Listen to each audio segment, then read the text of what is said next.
Operation Meatloaf, a success. Take this off.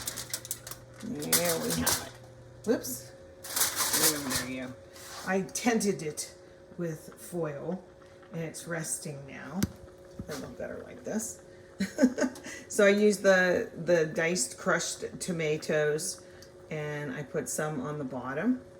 Then I formed my meatloaves and I really pack them. Don't make them loose or they won't slice nice. Okay, they look kind of on camera, but trust me, they're really good. Maybe I'll cut a piece. I don't know if they're cool enough that I can cut this, but I'm going to. There. I'm using one hand.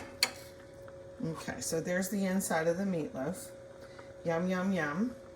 And because we've had mashed potatoes a few times this week, being Thanksgiving week, I decided to make some parsley butter potatoes, excuse me. So I just simply diced up some potatoes, cleaned them off, and I put them in a pot with a spoon so they don't boil over. They are actually tender enough, I'll drain them. We'll add a little butter, a little salt, a little parsley. Fresh is always better, but if you don't have it. And they kind of mush a little bit. And if you'd like, you can still use like the gravy, if you will, on the red meatloaf. But this is, like I said, a really good meatloaf, and it's real basic, but very delicious. And there you have it. That'll be our dinner with just some corn and coleslaw. Watch how simple this is. This is the pot that I drained the potatoes in. And it's really still warm, so that will help melt the butter. I'm using the same spoon that I had so it wouldn't melt over. So let me grab the potatoes. They were fork tender, if you will. And I drained those, and I'll put them right on top of that butter. Okay. Give it a gentle stir, but like the idea is also that they kind of mush a little bit, but not mashed. They're not mashed potatoes, okay?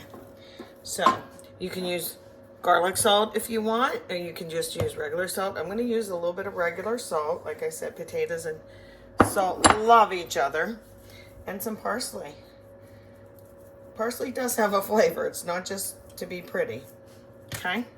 So I'm going to keep them warm in here by just putting a lid on. And with that red gravy, if you will, that I didn't really flavor. A few of the pieces of the green pepper and onion when I was molding the meatloaves fell into, I'm looking for my lid. They fell into the sauce, which they render in their good flavor then. So I don't add oregano, I don't use Italian spices and seasoning. In a meatloaf, I think that those flavors should shine.